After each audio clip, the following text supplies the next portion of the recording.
decía algo.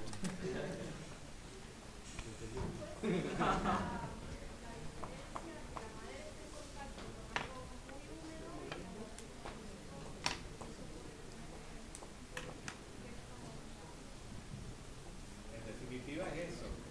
Es decir, ustedes saben que la madera es un material muy utilizado, pero la madera, para poder ser utilizada, no se puede directamente cortar el árbol, hacer las tablitas y hacer un mueble. En realidad tiene un procesamiento esa madera. Entre otras cosas, ese procesamiento está relacionado directamente con el secado de la madera. ¿Y cómo se seca la madera? Y poniéndola en contacto con un aire que se encuentre seco. Entonces la humedad de la madera comienza a pasar hacia el aire y empieza a perder humedad esa madera y empieza a ganar humedad el aire que la rodea. De esa manera se va secando la madera. Pero obviamente después que está seca tiene que tener una humedad mínima necesaria. Entonces si el aire está muy seco, sigue perdiendo humedad, la madera se reseca, que es ni más ni menos dónde pasa, dónde surge ese problema fundamentalmente.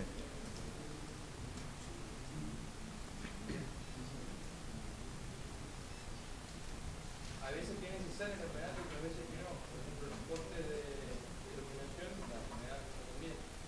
En cambio, en la bodega también. O sea, la madera necesita una humedad requerida para poder responder como material. Por eso es que, por ejemplo, en Bariloche se utilizan mucho las cabañas construidas de madera y acá no. ¿Por qué será?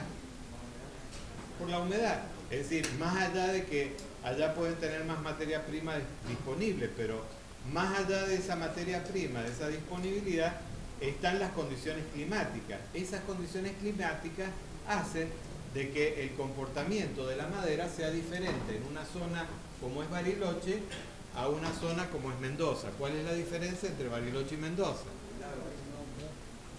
El contenido de agua o de vapor de agua que tiene el aire.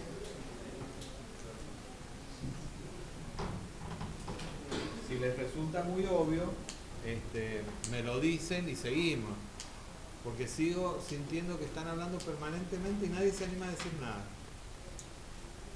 Entonces, en Bariloche se produce un equilibrio entre la humedad que tiene la madera y la humedad del medio que lo rodea. Por lo tanto, en Bariloche las construcciones realizadas en madera tienen un comportamiento que es conveniente, no así en Mendoza, donde en Mendoza tenemos la característica de tener un menor contenido de humedad en el aire. Ese menor contenido de humedad hace que la humedad de la impregnada en la madera, el agua que se encuentra dentro de la madera, pase al aire que lo rodea.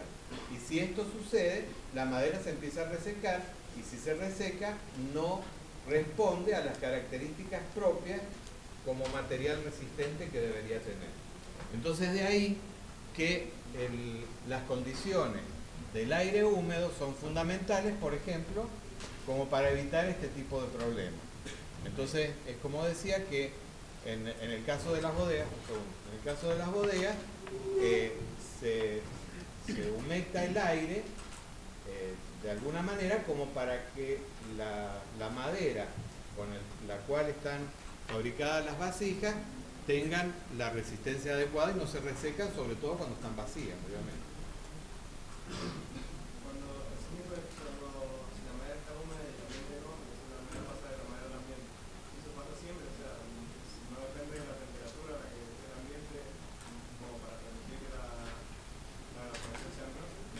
Esa es una de las cosas que vamos a ver, por qué se evapora el agua. Entonces, ahora lo vemos.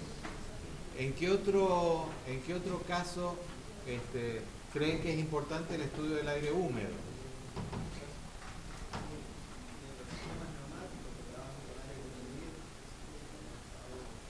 Sí, está bien. pero problemas más cotidianos, más... ¿Qué hace la lluvia? O sea, normalmente cuando llueve, por eso es que justamente Mendoza, que es escaso en lluvias, tiene muy baja humedad como una, digamos, como parte componente de ese aire húmedo. Las lluvias es una forma de humectar el aire, entonces a la medida que llueva poco en un lugar, evidentemente disminuye la humedad contenida en ese aire húmedo. El tema que decíamos recién, cuando decíamos el aire está seco, antes era muy común, muy antes, en las estufas, ¿nunca vieron poner un tarrito con agua y que le ponen cascarita de naranja? Bueno, eso es simplemente un aromatizante, pero en definitiva, ¿cuál es el sentido de eso? Es justamente humectar el aire ambiente como para que no se produzca esa sequedad en las vías respiratorias.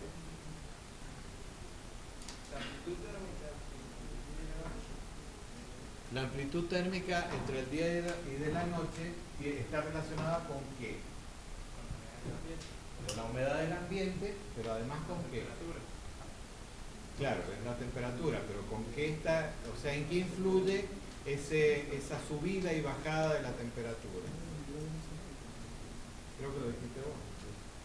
Con las heladas.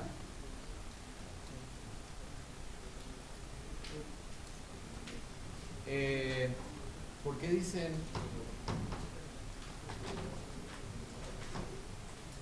En general, la capacidad que tiene el aire para contener una determinada cantidad de humedad depende directamente de la presión y por sobre todas las cosas de la temperatura.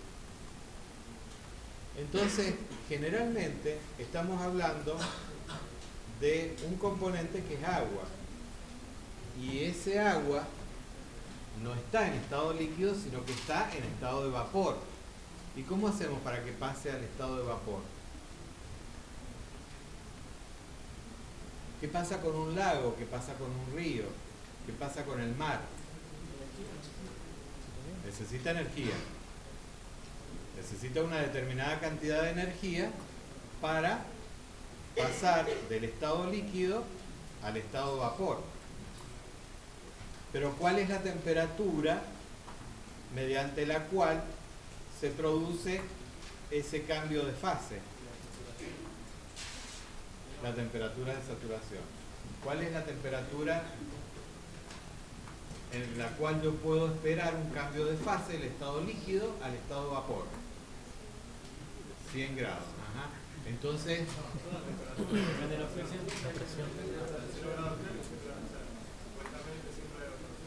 siempre hay evaporación. Entonces yo no necesito, para que haya evaporación de un lago, calentar el lago a 100 grados centígrados. Depende de la cantidad de vapor que haya en el aire. Depende de la presión de vapor del aire. Depende de la presión de vapor. Entonces, se dan cuenta cómo hay cambios que se producen en forma permanente en esa mezcla de aire y vapor de agua. Entonces, en función de las características de esa mezcla, vamos a tener condiciones más favorables para que se produzca mayor evaporación desde un lago, por ejemplo, o menor evaporación. Pero no necesariamente, y esto tiene que quedar claro, no necesariamente esa temperatura de evaporación tiene que llegar a los 100 grados, al punto de ebullición. ¿Qué otra cosa cotidiana, otro fenómeno totalmente palpable que pueden visualizar ustedes a través del aire húmedo que también puede acarrear problemas? Tiene que ver con el invierno, por ejemplo.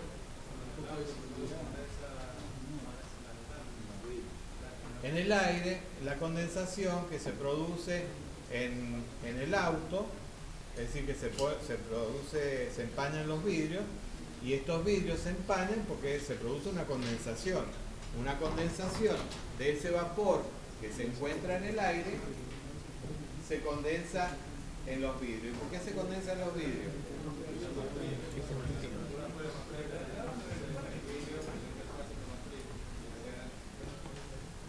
Entonces quiere decir que esa temperatura de condensación, o sea que la condensación está directamente relacionada con la temperatura.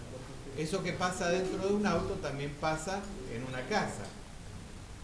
¿Dónde se produce la condensación en una casa? Fundamentalmente en las ventanas. Y también se produce condensación en las paredes. ¿Ah? ¿Por qué se produce condensación en las paredes? También. ¿Nunca se han dado cuenta en qué paredes se produce fundamentalmente la condensación? ¿Por qué se produce condensación en el baño? Ese es otro problema, pero también es válido. ¿Y qué pasa con la ducha? Ahí ese es otro problema, porque yo tengo un aire que está compuesto por una parte, un aire húmedo que está compuesto por una parte de aire y por otra parte de vapor. En el caso del baño, ¿por qué se me produce la condensación? Porque yo le estoy incorporando agua en forma de vapor. Entonces, ese aire húmedo tiene una determinada capacidad. Cuando yo supero esa capacidad, el agua empieza a condensar. Entonces, en el caso de un baño, empieza a condensar fundamentalmente porque le estoy agregando mayor cantidad de vapor de agua. En el caso que yo tengo en invierno, yo no le estoy en principio o aparentemente incorporando vapor. ¿Qué es lo que pasa? Bien, ese es un problema. Ese es un problema. Dejémoslo de lado un minuto y veamos qué es lo que pasa cuando yo tengo un determinado aire húmedo en un ambiente y me baja la temperatura exterior. Me baja la temperatura fundamentalmente de las ventanas, primero. Entonces ahí se me pone en contacto el aire húmedo con esa superficie más fría y entonces ahí se produce la condensación. Pero ahí no estoy incorporando, no le estoy cambiando básicamente el vapor de agua al aire, simplemente es el mismo aire que le bajo la temperatura. Son dos cosas, son dos fenómenos diferentes que provocan el mismo efecto, es decir, el efecto es la condensación. Y los fenómenos son, uno, disminuir la temperatura y el otro, incorporar vapor de agua a esa mezcla de aire húmedo. ¿Por qué se produce esa gran condensación en las paredes? Ya no hablemos solamente de las ventanas, hablemos de las paredes. ¿De dónde sale el agua? Cuando hay mucha gente. ¿Y por qué cuando hay mucha gente? Porque una forma de incorporarle vapor en lugar de la ducha es cuando hay mucha gente. ¿Por qué? Porque estamos respirando un aire que tiene un determinado contenido de humedad y cuando exhalamos es un aire con un mayor contenido de humedad. Por lo tanto, si hay mucha cantidad de gente, como por ejemplo en un aula, donde hay mucha más cantidad de gente por metro cúbico que en una casa, entonces evidentemente esa incorporación de las personas en cuanto al vapor de agua que hay en el ambiente va a ser muy significativa. ¿Qué otro fenómeno hace que se produzca la condensación en las paredes? Es lo que dijeron recién, es decir, la estufa. ¿Y de dónde viene la estufa? ¿De dónde viene el agua? De la combustión. Volvemos a caer al primer tema de termoquímica. Ese agua que se forma en la combustión es el agua que estamos incorporando al aire húmedo cuando estamos calentando a través de una estufa. Ahora, no todas las estufas provocan el mismo fenómeno. ¿Por qué?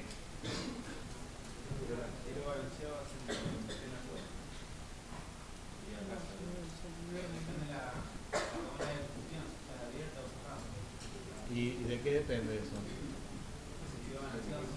Claro, en definitiva, en un tiro balanceado, ¿qué estoy mejorando o empeorando la condensación que se produce en las paredes?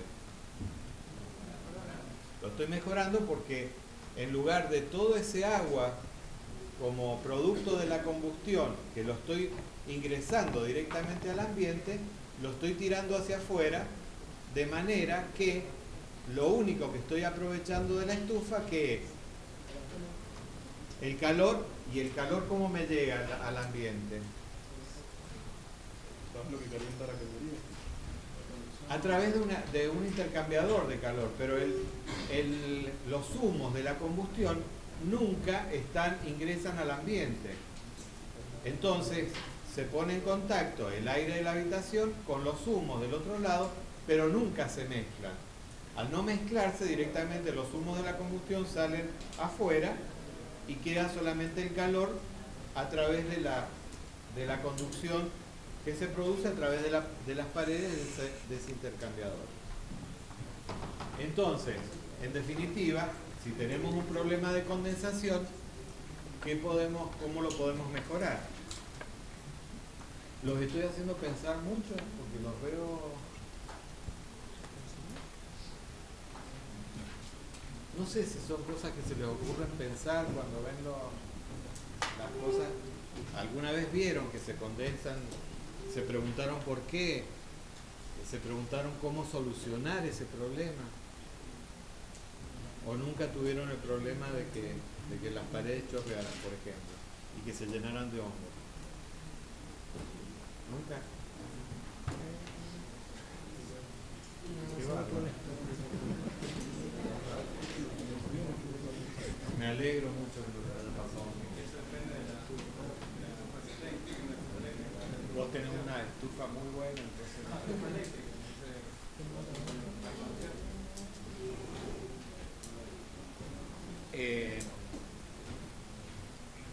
De todos modos, eso no significa que no se produzca la condensación. Es decir, la condensación se puede producir, pero se disminuye mucho. Está bien. Entonces, una forma de disminuir este problema de la condensación es utilizando otra fuente de calor, como sería reemplazar una estufa convencional por una estufa de tiro balanceado. La estufa convencional, ¿cómo calienta? Con los humos directamente los está incorporando al ambiente y obviamente no solamente es el agua que incorpora, sino los contaminantes que estamos respirando. Pero ¿cuál es la contra de utilizar una estufa con esas características? Es decir, de tiro balanceado. El rendimiento es mucho menor. Entonces, evidentemente, ¿por qué? Porque gran parte del calor lo estamos tirando afuera. Solamente estamos utilizando una parte del calor de esos humos. En cambio, cuando estamos combustionando algo directamente en el ambiente, todo el calor proveniente de los humos es mucho más eficiente, evidentemente. Por eso es que hay tanta resistencia a utilizar este tipo de estufa de tiro balanceado, por los bajos rendimientos que tienen.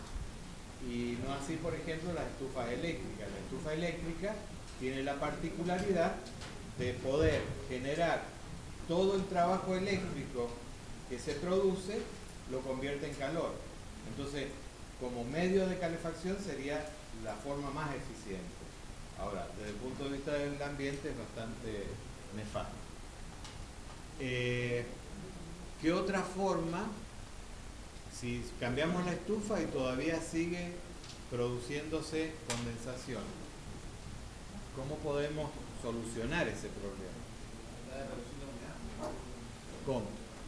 Sacando las personas.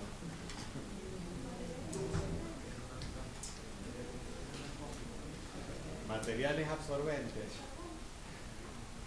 Claro, pero lo que pasa es que si hay algunas otras formas, tal vez, de solucionar el problema, ¿para qué vamos a provocar el problema y después, digamos, suponete también podría ser hacerle canales a la pared de manera que vaya volcando y tenemos agua destilada? Pero bueno, por ahí un poco lo primero que tenemos que pensar es tratar de evitar el problema. ¿Cómo? No te entiendo. ¿Controlando la temperatura de qué? De la habitación. ¿Y cómo la controlo? Y entonces ahí morimos. Ahí la poca eficiencia que teníamos con la estufa de tiro balanceada, perdimos toda la eficiencia si abrimos la ventana. Pero es cierto que si abrimos la ventana, gran parte del problema también lo solucionamos. ¿Por qué? Se recambia el aire. Porque se recambia el aire. ¿Y por qué? ¿Cómo? O sea, aire, ¿cómo? ¿Por qué otro aire lo está reemplazando? Claro, un aire con mucho contenido de humedad lo renovamos a través de un aire que tiene baja humedad, como podría ser el aire exterior. Está bien, es una forma, lo que pasa es que no es la más apropiada en invierno. Un termostato. ¿Y qué hago con el termostato? Le pongo una temperatura. Sí, le pongo una temperatura de 18 grados, pero eso me permite reducir la condensación que se me va a producir. ¿Por qué se produce una condensación? Dijimos por el exceso de humedad. Después me dijeron controlando la temperatura también podría ser controlar el fenómeno.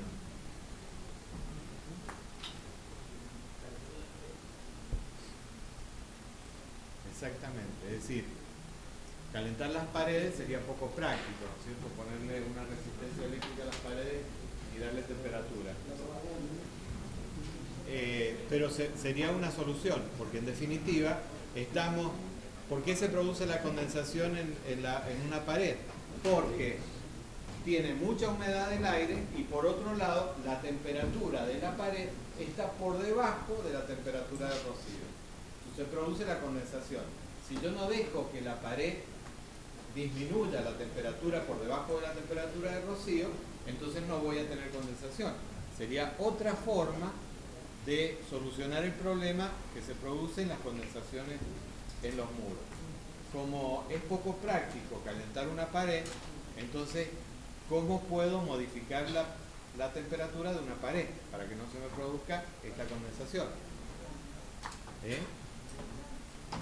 Aislarla.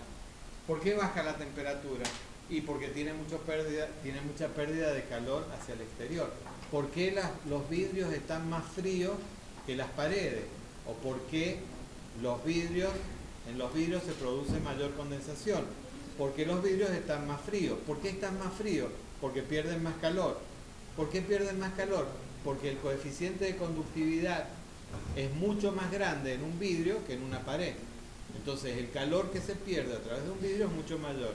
Si se pierde mucho calor, baja mucho la temperatura y eso hace que la temperatura del vidrio esté por debajo de la temperatura de un muro. Entonces, ¿cómo hago yo para que esa temperatura no me baje mucho? Le pongo un aislante. ¿Qué hago con el aislante? Y con el aislante lo que hago es disminuir las pérdidas. Se disminuyen las pérdidas, la temperatura del muro va a ser más alta.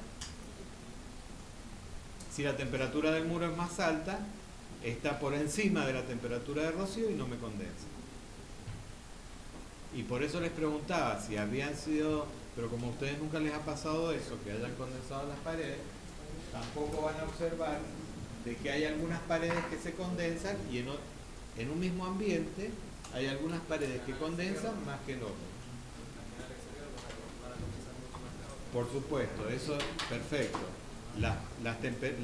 Las paredes que dan al exterior son las primeras que van a estar más expuestas a la condensación porque son las que pierden más calor. Pero dentro de las paredes que están al exterior en cuáles se produce mayor condensación. Al sur. ¿Por qué? Porque no le da el sol. Entonces son paredes que están mucho más frías durante todo el tiempo. En la medida que reciban mayor cantidad de energía, tienen mayor temperatura y si bien la pierden, pero parten de una mayor temperatura recibida durante el día y obviamente esto hace que la temperatura del muro sea mayor. Entonces, generalmente los muros de mayor condensación son los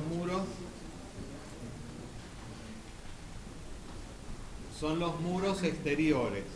Y dentro de los muros exteriores, los más la mayor parte, la mayor condensación se produce en los muros sur. Bueno, ¿algún otro fenómeno relacionado con esto?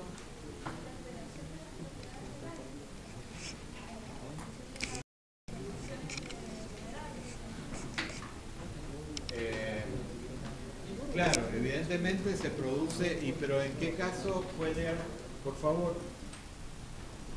¿En qué caso digamos, cuál sería el inconveniente de producir alteración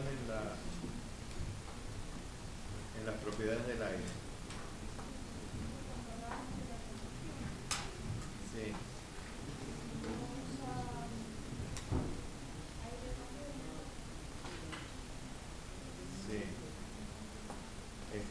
Sí, puede ser. O sea, claro, está bien el razonamiento. Es decir, la combustión necesita, por un lado, combustible y por otro lado necesita oxígeno.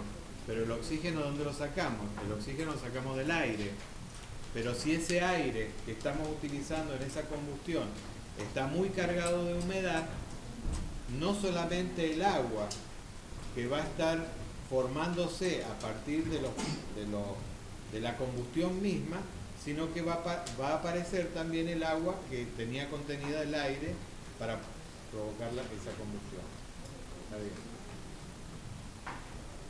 ¿Algo más? Por supuesto, porque evidentemente el agua, todos los materiales que tienen buena conductividad eléctrica tienen buena conductividad térmica, es decir que pierden mucho calor a través de ellos si la conductividad es alta. Entonces, por ejemplo, el agua es una sustancia que tiene mucha conductividad. Obviamente es que las condensaciones que se pueden llegar a producir, obviamente alteran la conducción eléctrica.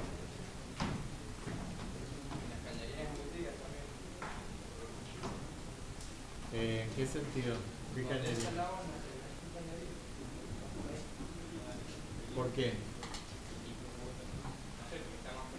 Claro, el mismo fenómeno, es siempre el mismo fenómeno, que siempre, como el metal es mucho más conductor, pierde más calor, se enfría más y por lo tanto es el que en los lugares donde se producen las condensaciones, justamente donde van los caños de luz, por ejemplo.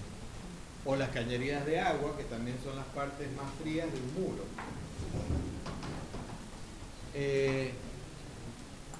Con respecto al secado de fruta, al secado de ropa, ¿qué tiene que ver el aire húmedo?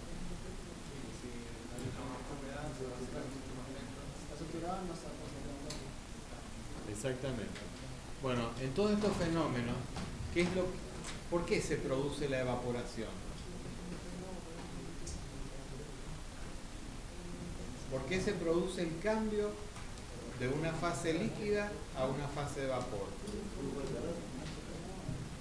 Hay un flujo de calor, pero no necesariamente puede haber un flujo de calor y no producirse esa...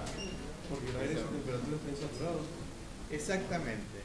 ¿Qué es lo que yo necesito para que haya un flujo de calor? ¿Una diferencia? Pero ¿qué? Diferencia de temperatura, básicamente. Para que haya, donde hay una diferencia de temperatura, hay un flujo de calor. Entonces, ese gradiente que me está regulando el flujo de calor, de la misma manera, para la evaporación, para el pasaje de la fase líquida del agua a la fase de vapor, también existe un gradiente. Y ese gradiente justamente es la saturación del aire ambiente. Es decir,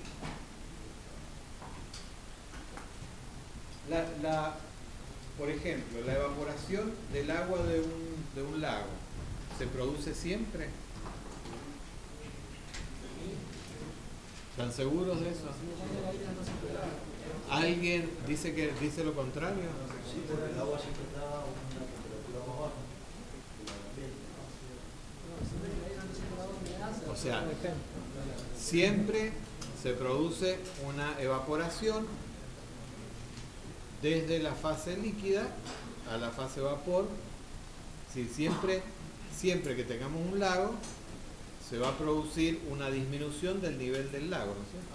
No, porque siempre hay que se evapora y después tocan quedar en moléculas con el agua y se vuelven a estado líquido. Es un equilibrio dinámico. Es un equilibrio dinámico, pero que solamente se produce a nivel de la superficie nada más. Pero entonces, si vos dejas un vaso de agua en tu casa y vas a la semana, ¿lo tenés en el mismo nivel? ¿Y qué pasó con el equilibrio que vos decís? Sí, hay una pérdida mayor. Claro, es decir, hay más moléculas que pasan del estado líquido al estado de vapor que las que pasan del estado de vapor al estado líquido. Entonces, no es un equilibrio exactamente, por eso justamente es que se produce mayor evaporación. Ahora yo pregunto, bueno, todos están de acuerdo en que siempre hay evaporación.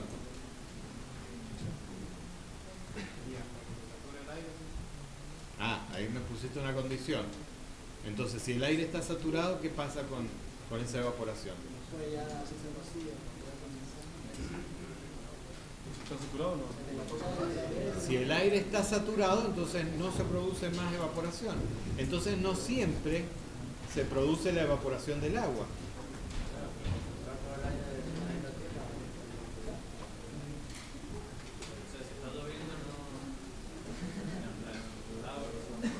Está bien, pero lo que pasa es que ahí no vas a saber si es por la humedad del aire o por la humedad o por el agua que cae, que te queda mojada. Supongamos que cuando está por llover hay un alto porcentaje de humedad en el aire que puede ser del 100%. Si yo pongo ropa mojada y la tiendo como para que se seque, ¿qué es lo que va a pasar? Va a salir tan mojada como cuando la puse. ¿Por qué? Porque no hay evaporación. ¿Por qué no hay evaporación? Porque el aire está saturado.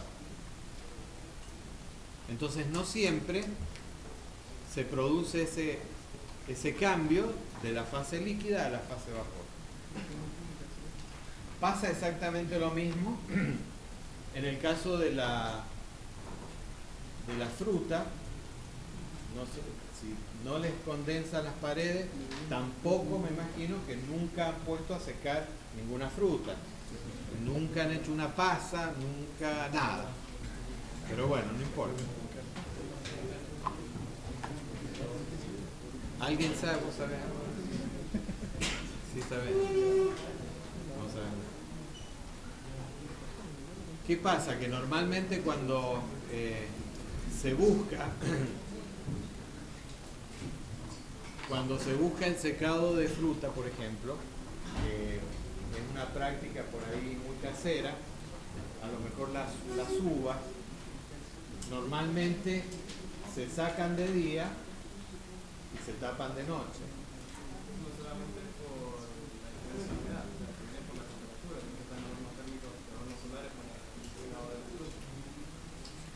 Es que son las dos cosas. Pero fundamentalmente, ¿qué es lo que pasa? Es que si yo tengo un contenido de agua en ese aire, supongamos que no cambia, que no hay ningún efecto que modifique el contenido de agua que tiene ese aire. Cuando yo le aumento la temperatura, cada vez estoy más lejos del estado de saturación del aire, por más que tenga el mismo contenido de agua. Si yo tengo 1 litro de agua, por ejemplo, en un volumen de aire como este, y le modifico la temperatura, puede ser que en un determinado momento, si yo empiezo a bajar la temperatura, ese litro de agua en un momento me va a empezar a condensar en el mismo aire, porque voy a bajar por debajo de la temperatura de rocío. Ya no digamos las paredes, saquemos el fenómeno de las paredes, sino es el aire que va bajando la temperatura. Cuando aumento la temperatura, el fenómeno, me estoy alejando del punto de saturación. Al alejarme de ese punto de saturación, el contenido porcentual de humedad es menor. Y por lo tanto, el gradiente que se me puede producir entre la fruta, que tiene un determinado contenido de humedad, que es el fenómeno exactamente lo mismo que pasa con la madera, que estábamos mencionando recién. Es decir, la humedad contenida en la fruta, la humedad contenida en la madera, la humedad contenida en forma de líquido en la ropa lavada, se me va a producir una evaporación en tanto y en cuanto el aire no esté saturado. Y cuanto menos saturado esté el aire, mayor va a ser el gradiente y la evaporación va a ser mucho mayor. Por lo tanto, la evaporación de un lago en Mendoza es lo mismo que la evaporación de un lago en Buenos Aires. No. ¿Por qué? Porque el contenido de humedad que tiene el aire en Buenos Aires es mucho mayor que el contenido de humedad que tiene el aire en Mendoza. Y si acá es mucho más bajo ese contenido, estamos más lejos del punto de saturación, y al estar más lejos de ese estado de saturación, entonces tenemos una mayor facilidad de producir la evaporación del agua. Por lo tanto, un lago se va a evaporar mucho más en Mendoza que en Buenos Aires. La fruta se va a secar mucho más rápido en Mendoza que en Buenos Aires.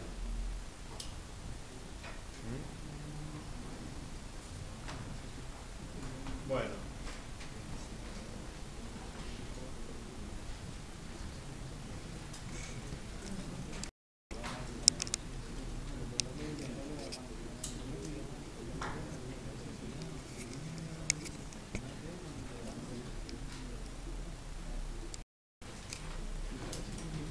El aire es una mezcla de aire seco y vapor de agua.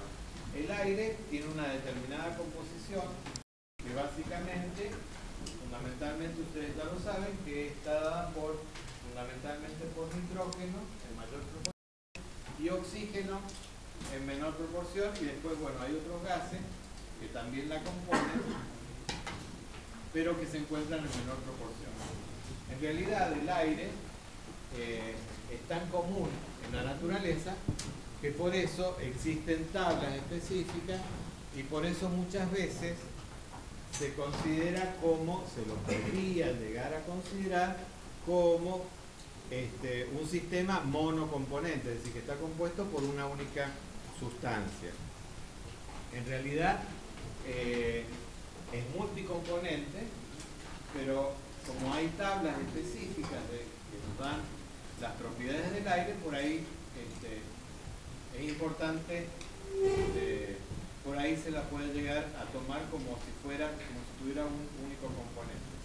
Y ese único componente obviamente tiene mucho peso las propiedades que tiene el nitrógeno, en particular en esa mezcla.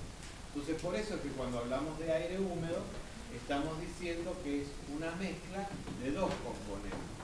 Por un lado el aire seco y por otro lado el vapor de agua. Evidentemente haciendo la aclaración de que el aire no es, no tiene un solo componente, sino que tiene varios, pero se la puede considerar como tal. Entonces, si queremos sacar el peso molecular del aire, debemos calcular cada una de las proporciones en las cuales se encuentra cada uno de esos gases en la mezcla por su peso molecular, es decir, la del nitrógeno, la del oxígeno, la del argón, la del dióxido de carbono, que serían los principales componentes, y de ahí sacamos que el peso molecular del aire seco es 28,95 kilogramos por kilomol o gramos por mol. Ahora, esa mezcla que representa el aire húmedo está compuesta por aire y está compuesta por vapor de agua. Fundamentalmente hay una gran desproporción en esa mezcla. Esa gran desproporción está dada fundamentalmente por la gran cantidad de aire en relación a la pequeña cantidad de vapor de agua con que se encuentran, digamos, ambos componentes en esa mezcla. Como estamos hablando de una mezcla, podemos hablar de una presión total compuesta por la suma de las presiones parciales con que cada uno de los componentes ejerce sobre esa mezcla. Y esa presión parcial, ¿a qué es directamente proporcional? Si yo tengo una mezcla y cada uno de los componentes ejerce una presión parcial, ¿no es cierto? Esa presión parcial está directamente relacionada ¿con qué? ¿Con qué? Con los moles, es decir, con la masa con que cada uno de esos componentes contribuye a esa mezcla. Entonces, si yo tengo aire en mucha cantidad y vapor de agua en muy poca cantidad, ¿cómo van a ser las presiones parciales? La presión parcial del aire va a ser mucho más grande que la presión ejercida por el vapor de agua en esa mezcla. Entonces, en general, decimos que son presiones que se encuentran en el orden de los 0,1 bar. ¿Les dice algo esto de que sea 0,1 bar? ¿Es una presión baja, una presión alta? ¿Por qué es baja? ¿Y por qué hablas de la presión atmosférica? Perfecto. A eso justamente era lo que quería destacar. Que la presión total, ¿cuál es? La presión atmosférica. Entonces, si tenemos 0,1 bar, significa que la presión parcial ejercida por ese vapor de agua en la mezcla va a ser solo del 10%. Y el 90% de la presión va a ser ejercida por el aire seco. Con eso nos da una magnitud más o menos de cuál es la influencia que tiene cada uno de esos componentes en esa mezcla.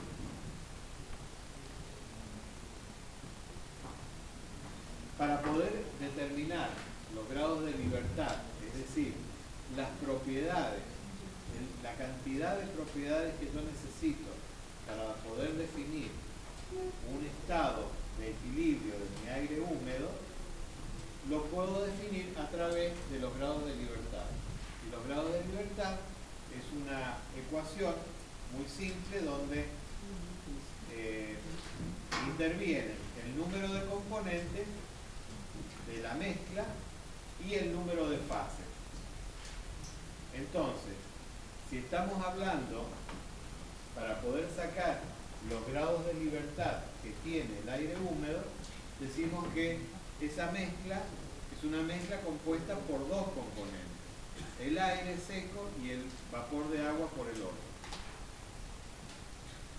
Y la fase, generalmente, si bien vemos que en el aire húmedo aparece el fenómeno de la condensación, cuando el agua se separa, podemos considerar que ya no forma más parte de esa mezcla. Entonces, cuando hablamos de aire húmedo, estamos hablando de dos componentes que están en fase gaseosa. Entonces, podemos decir que la fase es una sola. Por lo tanto, si reemplazamos 2 componentes más 2, sería 4, menos el número de fases, 1, tenemos z igual a 3, quiere decir que tenemos 3 grados de libertad, quiere decir que para poder definir una mezcla como es el aire húmedo, necesitamos definir tres propiedades. ¿Qué cantidad de propiedades necesitábamos definir cuando estábamos en una condición de saturación, del agua en saturación? Una sola. ¿Cuál? Temperatura o presión, Claro, cualquiera puede ser, la presión o la temperatura. ¿Y eso qué significa? Que ahí tenemos 1 grado de libertad. Cuando está como sobrecalentado, 2. Que puede ser, no nos falta, no nos basta con la presión, sino que también le tenemos que agregar la temperatura, por ejemplo. Entonces recién ahí podemos definir un punto de equilibrio. En el caso del aire húmedo necesitamos 3 propiedades. Bueno, esto es lo que habíamos visto, que el aire ocupa un determinado volumen y ejerce una determinada presión parcial, y entonces tenemos que la presión total, que generalmente para el aire húmedo es la presión atmosférica, está compuesta por la presión parcial que ejerce el aire más la presión parcial que ejerce ese vapor.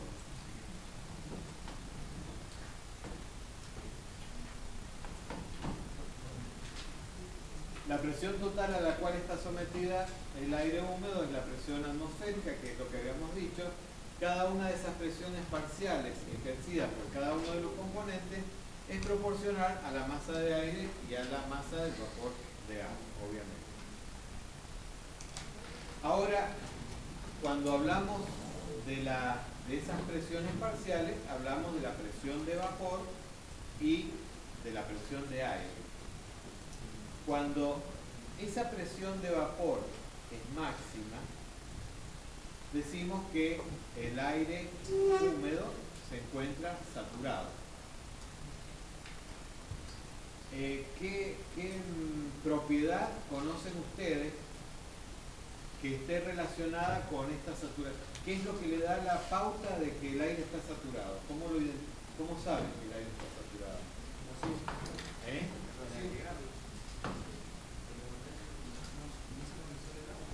Claro, comienza a condensar, pero ¿cuál es lo que más se escucha, que uno se da cuenta de que realmente el aire está saturado? ¿Qué propiedad?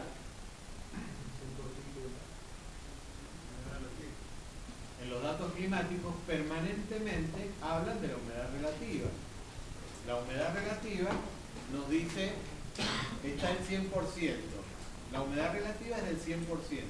¿Qué significa esa humedad relativa? Justamente que el aire está saturado. Si la humedad relativa es del 50%, es un aire que se encuentra insaturado.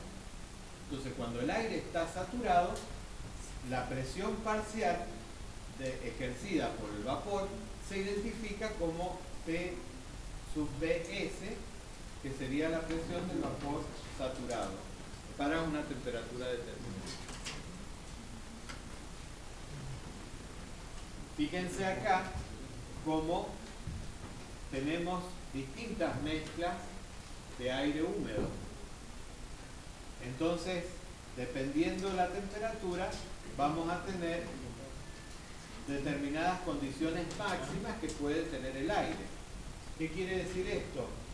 Que cuando el aire húmedo se encuentra a una temperatura de 10 grados Celsius, la presión máxima del vapor que voy a poder obtener es 1,228. Y la presión del aire seco va a ser de 100 kilopascal. Fíjense la diferencia entre una y otra. Y la suma de los dos me da la presión atmosférica. A medida que aumento la temperatura, me aumenta la presión de vapor de saturación. Y por otro lado, me disminuye la presión del aire seco. ¿Por qué? Y porque siempre la presión atmosférica es la misma. Entonces es constante. Como la presión total siempre es la misma, si le aumento la presión de vapor de saturación, me disminuye la presión del aire. Entonces recién, en el caso de llegar al punto de ebullición para la presión atmosférica, voy a tener totalmente vapor de agua, porque todo el agua se me va a evaporar, ¿no? Independientemente del estado de saturación que tenga ese aire. ¿Qué significa esto? ¿Cómo se podría leer de otra manera esta tabla?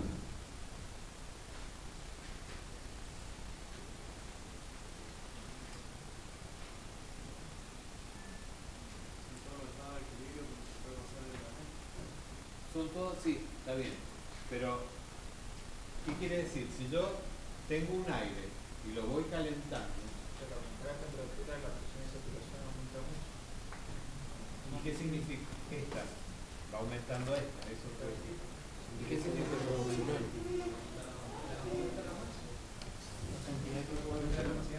No aumenta la masa de agua, porque el aire puede ser el mismo. La cantidad de agua que tiene ese aire es la misma. Pero ¿qué es lo que me está aumentando? Me aumenta la capacidad que puede tener el aire. ¿Qué quiere decir? Que cuanto más yo lo caliento, mayor agua puede contener el aire húmedo. En palabras más entendibles, en ejemplos más entendibles, si yo tengo un aire que tiene 10 grados de temperatura y tiene un 90% de humedad, si yo lo empiezo a calentar, ¿qué es lo que pasa? ¿Eh?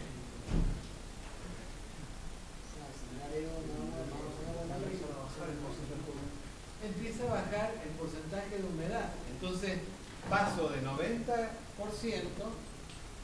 a 70%, a 60%, y a lo mejor llego a un 10%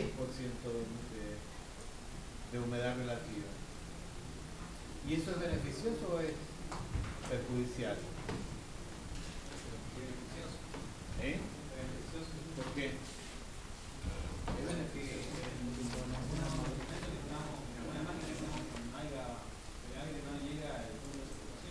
Depende para qué se quiera, porque eso para las bodegas comerciales se necesita humedad. Depende de lo que se quiera. En las bodegas que tienen, fíjate que acá hay como una cosa medio contradictoria, porque ¿qué pasa? Las bodegas, ¿qué características tienen? Fundamentalmente. ¿Eh? Entonces son temperaturas bajas. Las temperaturas bajas hacen de que la humedad relativa sea más alta. Si la humedad relativa es más alta, no hace falta tanto estar humectando la madera para que no se seque. Ahora, si fuera al contrario, si yo tuviera temperaturas altas, la humedad relativa me disminuye, y si me disminuye la humedad relativa, significa que la cantidad de agua que tienen los materiales, en este caso la madera, se me estaría evaporando mucho más fácilmente. Sí.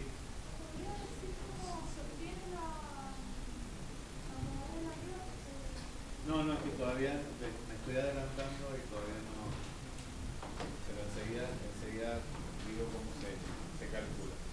Es simplemente para involucrarlos en el fenómeno y para que se den cuenta cómo permanentemente estamos en contacto con las propiedades del aire húmedo y que dependemos muchas veces de ello. Recién decían que para secar frutas usaban un horno solar. ¿Qué hago con un horno solar?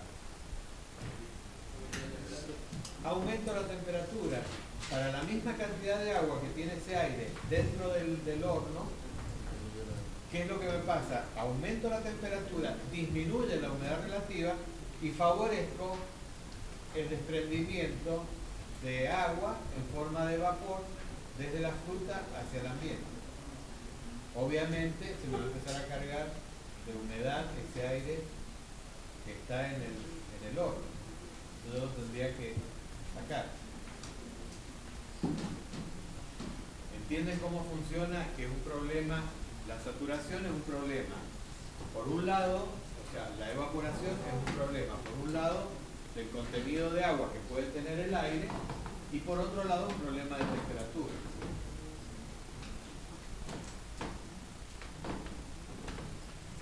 un gráfico muy característico para definir las propiedades del aire húmedo es este, que es un diagrama entrópico y que muchas veces se lo confunden porque aparece en la bibliografía y no aclaran a qué se está refiriendo, porque yo en este siempre estoy hablando de aire húmedo. Cuando hablo de aire húmedo estoy hablando de una mezcla de dos componentes de aire más vapor de agua. Cuando aparece este gráfico, yo me estoy refiriendo específicamente a las condiciones del agua en forma de vapor, pero el aire no aparece en este gráfico, está solamente las condiciones del agua, es decir, este diagrama es para la fase vapor del aire húmedo. Entonces, como se encuentra en estado de vapor, el agua está a una determinada temperatura, obviamente fuera de la campana, del lado de donde se encuentra el agua en estado de vapor, y a una determinada presión. Esa presión es la que denominamos presión de vapor. Es la presión parcial con la cual el agua está contenida en esa mezcla de aire húmedo. Entonces, para una determinada temperatura y una determinada presión tengo definido un punto, que es un punto del vapor, del agua en estado de vapor. ¿Qué pasa si yo me muevo en este sentido, es decir, a temperatura constante? ¿Cómo puedo yo, partiendo de este punto, llegar a este otro? ¿Qué tengo que hacer? Estoy haciéndolo a temperatura constante. ¿Me querés mirar? Ah, sí, sí.